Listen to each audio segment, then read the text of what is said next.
Pinagpala pong umaga sa bawat isa at sa umaga pong ito ay mag-devotion tayo, mag-aaral ng salita ng Panginoon.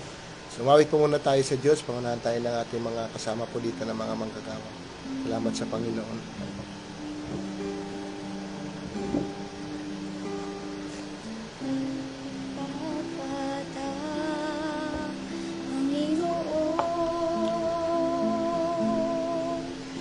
Tumanggap ng papuri, pagsamba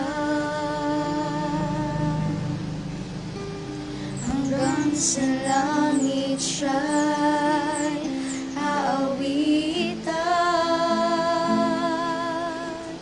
Hindi magwawakas ang kanyang kadakilaan. Minsan pa nga po, karapat-dapat ang Panginoon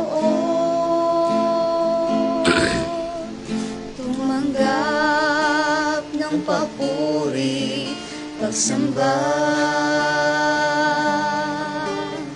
hanggang sa langit siya'y aawitan.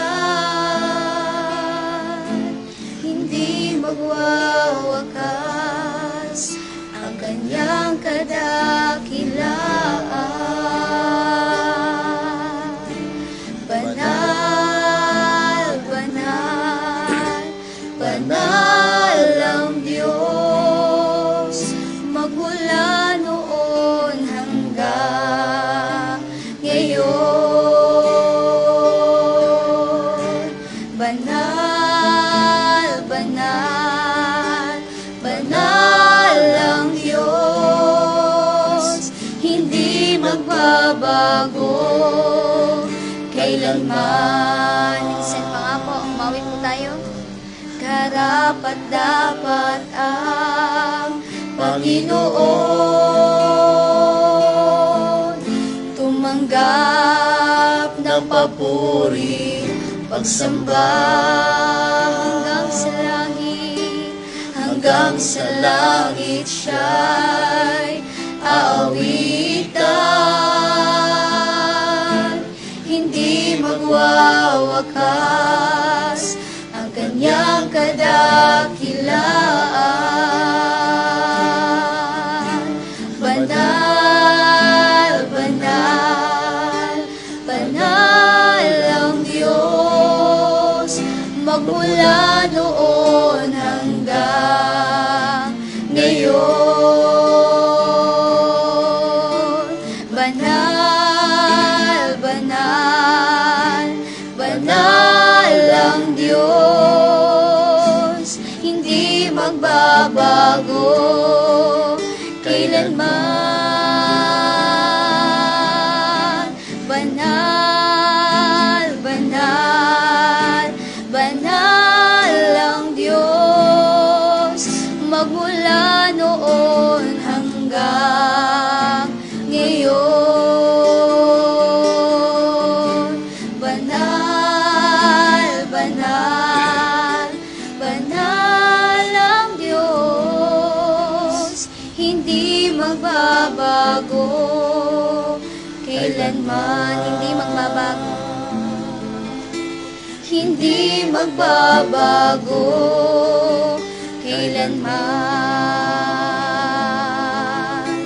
Hindi magbabago kailanman. Tayo po ay manalangin. Hallelujah, magandang umaga po sa lahat at magandang umaga din po sa inyo, Ama. Salamat po, Diyos, sa biyaya ninyo. Salamat po sa panibagong araw na ito, sa pribilehiyo muli na magamit, Panginoon, sa anumang kapamaraanan. Nagpapasalamat po kami, O Diyos. Minsan pa, Panginoon, patuloy kayong kumilos sa pag-aaral namin ng inyong mga salita.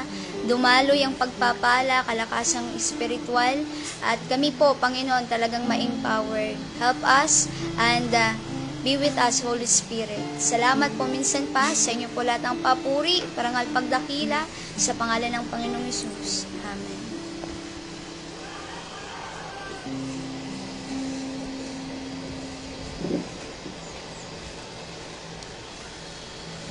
Praise the Lord. At isa pong pinagpalang umaga sa bawat isa.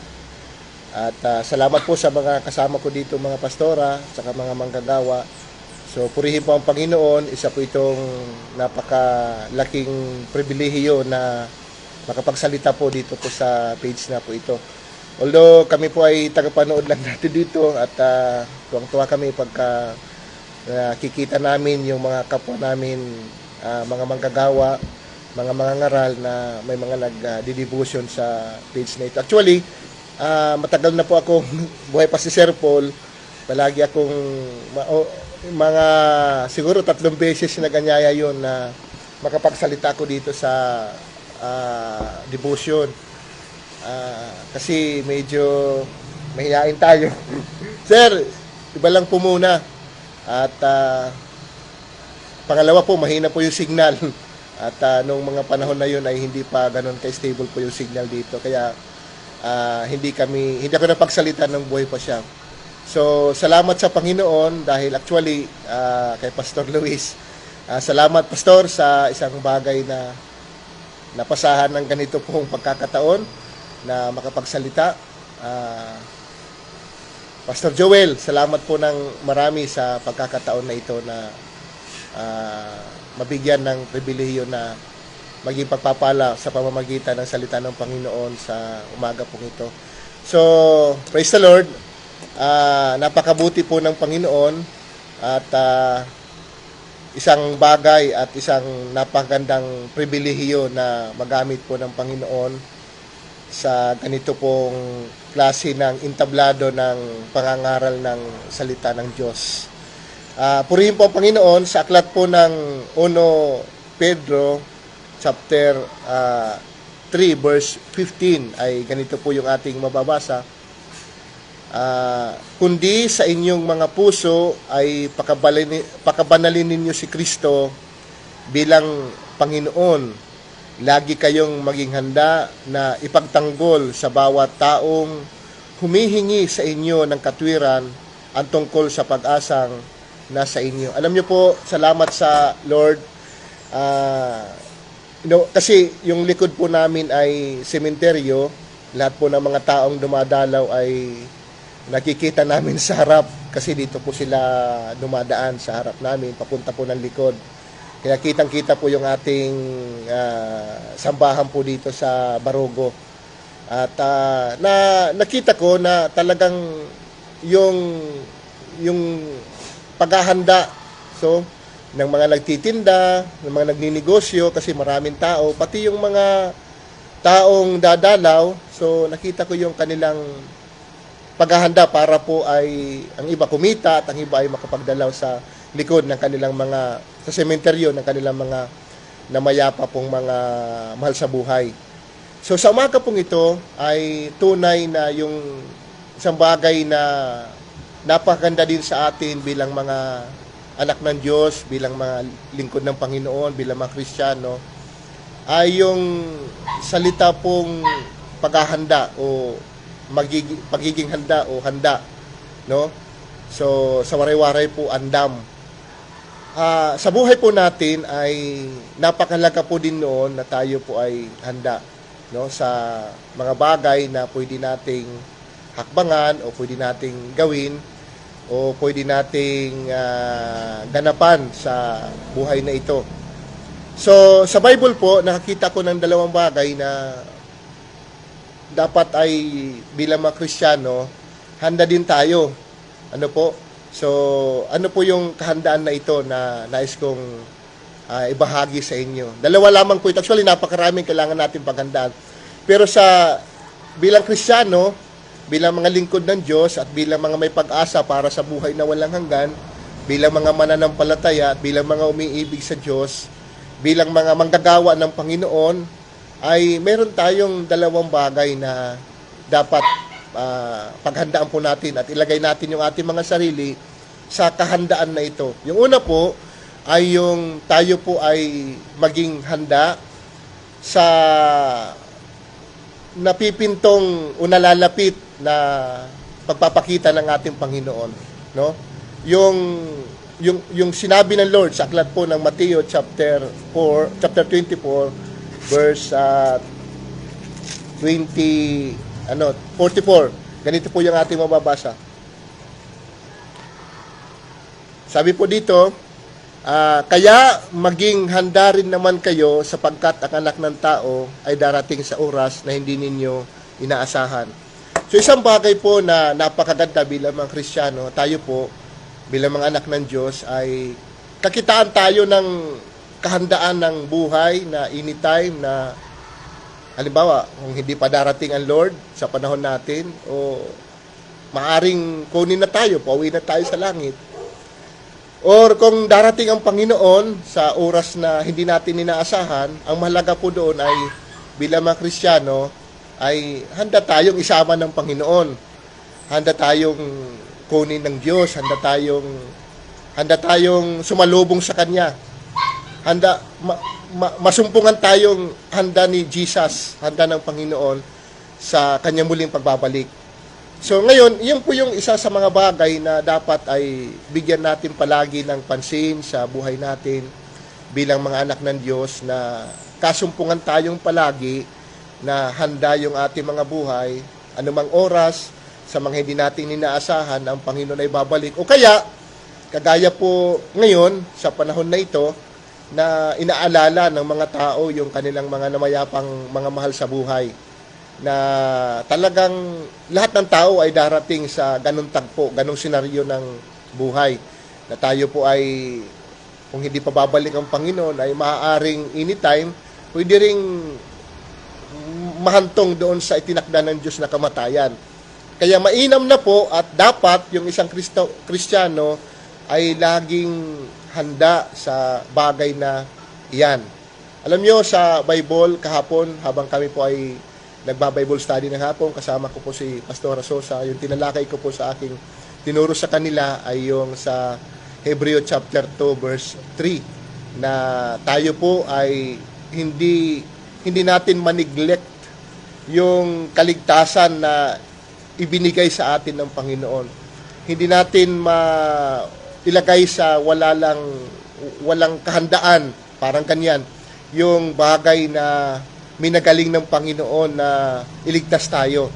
Kaya dapat, sabi ko, bilang mga Kristiyano ay masumpungan tayo palagi sa ganitong katatayuan ng buhay at ganitong estado ng ating pagiging Kristiyano, na yung buhay natin ay handa tayo sa anumang bagay na pwedeng maganap, either bumalik ang Panginoon anytime or kunin tayo ng Diyos or dumating tayo doon sa appointed time natin sa harap ng Diyos na tayo po ay haharap. Kaya bilang mga Kristiyano, salamat sa Panginoon, may isang bagay na dapat ay paghandaan tayo. Although, pag inaral natin yung salita ng Panginoon, binasa natin ito ng buong puso, at binulay-bulay natin, inaral natin yung kanyang mga salita, isa talaga yung makikita natin na bilang mga Kristiyano, lalo na doon sa mga sulat ni Apostol Pablo, sa mga epistles, ang pumapasok sa akin palagi pagka ako nagbabasa, yung pagliligtas na ginawa ng Panginoon, yung pagiging central ng message ng gospel about kay Jesus sa ginawa niya sa krus ng Kalbaryo para tayo magkaroon ng kaligtasan. At doon sa mga bagay na dapat yung buhay natin ay mailagay sa kahandaan ng mga bagay na bunga ng tinanggap natin na kaligtasan doon kay Kristo. So, kasi kung nag-iisip tayo na tinanggap na natin si Jesus, nasa atin na yung Panginoon, pero yung buhay natin hindi umuugma doon po sa paghahanda, doon sa isang tiyak na mangyayari sa muling pagbabalik ng Panginoon, sa pagharap natin sa Lord, o kaya sa itinakdang araw na tayo ay kunin ng Panginoon, parang hindi po natin tunay talaga na naiintindihan ng lubos yung ibanghilyo ng ating Panginoon. So, kaya, ang sabi na Apostol Pablo sa aklat po ng Filipos chapter 1, verse 27, ito po, ang inyo lamang pamumuhay ay maging karapat-dapat sa Ebanghilyo ni Kristo, na kahit ako ay dumating at kayo'y makita o wala man sa harap ninyo, mabalitaan ko ang inyong mga bagay patungkol sa inyo na kayo'y naninindigan sa isang espiritu na may isang isipan na magkakasamang nagsisikap para sa pananampalataya ng Ibanghilyo. Tingnan niyo po yung salitang yan. Ang inyo lamang pamumuhay ay maging karapat-dapat sa Ibanghilyo. Kaya yung isang bagay na pinaka maganda sa atin na mga nakatanggap na ng kaligtasan, kumilala na sa Panginoon, yung ating po mga buhay ay iugma natin doon sa bagay na ating natanggap. O hayaan nating mamunga yung pananampalataya o yung kaligtasan na tanggap natin, na tayo po ay yung buhay natin umugma doon sa bagay na dapat makikita sa mga tunay na ligtas, sa mga tunay na mananampalataya. Yung buhay natin na binabago ng Diyos papunta at patungo doon sa kasakdalan ng kanyang kalooban sa buhay natin.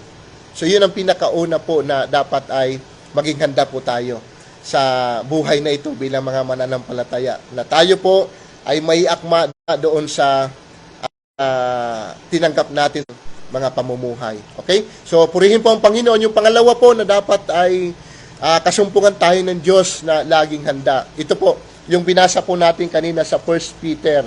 Yung tayo po bilang mga lingkod ng Diyos, bilang mga anak ng Diyos, kundi inyong mga puso ay pakabalan ninyo si Kristo bilang Panginoon, na lagi kayong maging handang ipagtanggol sa bawat taong humihingi sa inyo ng katwiran ang tungkol sa pag-asang nasa inyo. Isa sa mga bagay na dapat, ako kahapon, sabi ko nga sa mga kay Pastora Sosa, sa isang pastora natin, kung mayroong, doon kami sa isang church sa Kabinitan, sabi ko sa kanila, kung mayroong isang bagay na po pwedeng sumaatin bilang mga pastor, bilang mga anak ng Diyos, bilang mga mangangaral ng salita ng Panginoon, ay yung sumubsub tayo sa bagay na pagpapakadalubhasa, sa pagpapatunay ng pag-asa, ng pananampalatayang mayroon tayo, para yung mga tao na dapat na pagmalasakitan natin, dapat abutin natin, at lalo na yung mga taong naghahanap talaga ng katuwiran doon sa pananampalatayang mayroon tayo. Maaaring, sabi ko, mahal nyo sa buhay, tatay nyo, magulang nyo, mga kaibigan nyo, classmate nyo sa school, ay maipahayag natin yung pag-asa, yung Ibanghilyo, yung pag-asa na sumasa atin kung bakit tayo naglilingkod sa Panginoon. Kasi dapat talaga na hindi lang siguro para sa mga pastor, para sa mga manggagawa, o lahat tayong mga anak ng Diyos, lahat tayong mga Kristiyano, ay kasumpungan tayo ng pagiging handa sa pagpapatunay tungkol sa mga pananampalataya o sa pag-asa na mayroon tayo sa mga buhay natin. Kasi sa panahon natin ngayon na punong-puno ng kalituhan yung mga tao, no? Lalo na ngayon sa mga nasusubaybayan natin sa mga social media, kung sino-sino mga nagpapahayag ng mga aral ng Diyos, ng mga salita ng Diyos, kung sino-sino mga mangaral yung lumilitaw, kung ano-ano mga pag-angkin ng mga tao, kung ano-anong mga isyo, na para bagang nagpapalabo doon sa bagay na mayroon tayo sa gospel, na sa centralize ng kaligtasan natin na kay Kristo, sa pag-asa natin sa buhay na walang hanggan, ay mas higit sa panahong ito na dapat ay kasumpungan tayo ng tayo po ang lahat na Kristiyano ay handa po na patunayan, handa po na ipagtanggol, handa po na tayuan, at handa po yung subsuban, yung katotohanan, yung pag-asa na mayroon tayo na ibinigay ng Panginoon sa mga buhay natin. Kaya salamat po sa Diyos. Sabi ko nga sa isang pastora natin, sabi ko, sa tingin nyo, gaano na kasama yung ating daigdig ngayon? Gaano na kalala yung mga bagay na nakikita natin sa paligid natin? Paano ang tao ay nag-uumayaw, o paano yung tao parang sa labi na lang nagsasabing mayroon silang Diyos, pero sa buhay, sa pamamaraan ng pamumuhay, ay parang wala naman talagang pagpapahalaga o walang relasyon sa ating buhay na Diyos. Sabi ng sumagot sa akin na pastora, parang 70-30%. 70 talaga na yung kalalaan ng kasamaan ng daigdig natin ngayon. So, ngayon, sabi ko, hindi problema yung pagsamang yan. Ang problema, pagka tayong mga Kristiyano, tayong mga pastor, tayong mga anak ng Diyos, ay nailagay tayo doon sa wala tayong kalam-alam patungkol sa pag-asang sumasa atin, hindi natin kayang ipagtanggol, hindi natin kayang tayuan, hindi natin kayang panindigan, hindi natin kayang i-share, dahil kulang tayo sa bagay na dapat ay doon tayo magmamaster, yung tayo po ay maging handa na patunayan sa kanila yung pananampalatayang meron tayo. So yun ang danger, yung nasa atin din, na hindi tayo handang sumagot, handang magpatunay, handang mag-rightly dividing the word of truth sa pangangaral, sa pagtuturo, sa pagsishare. Yun po yung danger. Pero kahit sumama, pero kung ang mga Kristiyano naman ay handang-handa doon sa bagay na yon, ay talagang dapat ay isa pa rin bagay na yun na tagumpay ng ating pananampalataya at ng ating pong mga paglilingkod. Kaya salamat po sa Panginoon sa umagang ito. Nagpapasalamat po ako sa Diyos dahil may ganito pong mga entablado ng pangangaral na kung saan ay hindi lang tayo mapalakas ng ating pong faith, bagkos tayo po ay naiihahanda din, natuturuan, na natututo tayo sa mga bagay na nasasaksiyan natin, napapanood natin sa pag-aaral ng salita ng Diyos, kagaya ng ginagawa natin sa oras na ito. Kaya, salamat po sa Panginoon, mga kapatid, ang ating pong isang bagay na dapat pagmalasakitan sa buhay na ito bilang mga Kristiyano ay una, ilagay natin yung ating mga sarili sa kandaan sa muling pagbabalik ng Panginoon. Pangalawa po, ay ilagay natin yung ating mga sarili sa kandaan ng pagpapatunay ng pananampalataya at ng pag-asa na mayroon tayo. Kaya salamat sa Panginoon, ang buhay mo, ang buhay ng bawat isa ay mas higit na mapagpapala pagka nakita nilang umuugnay tayo doon sa Ebanghelyo na mayroon tayo at yung buhay natin ay handa nating tayuan, handa nating ipagtanggol at handa nating ipamalita yung pag-asang meron tayo kay Kristo Jesus. Salamat po ng marami sa inyong lahat at napakagandang umaga po at salamat po sa pagkakataon na ito na ako po ay kami po kasampu ng aking mga kasamahan po dito ay nagagalak na maging pagpapala po yung mga salita ng Panginoon sa buhay na ito. Salamat po sa Diyos at tayo po ay manalangin.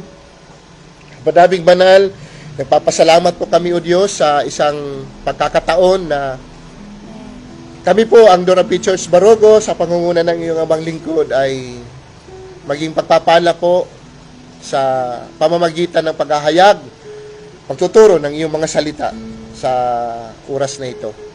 Salamat po sa pagkakataon na ibinigay sa amin, Ama, ng grupong ito, ng page na ito, Panginoon, ng pag-aaral ng salita ng Diyos. Salamat po. Muli, pinagpapala ko ang iyong mga anak na mga nanonood at mga makakapanood pa po ng devotion na ito. Salamat po sa kanilang buhay. Pagpalain mo kami lahat at ilagay mo kami sa aspito at kaisipan at puso ng kahandaan sa lahat ng posibilidad na dapat ay nasa amin. Na kami una, kasumpungan mo sa iyong muling pagbabalik, Panginoon, na kami ay nakahanda sa pamamagitan ng pag-aakma ng aming buhay doon sa Ebanghelyong tinanggap namin, Panginoon, galing sa iyo.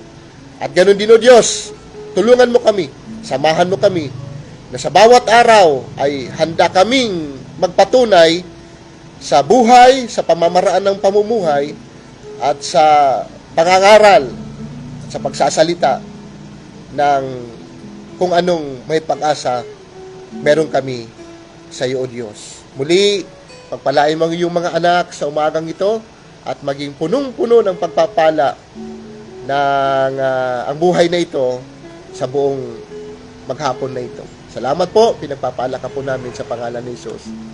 Amen. Salamat po at pagpalain po tayong lahat.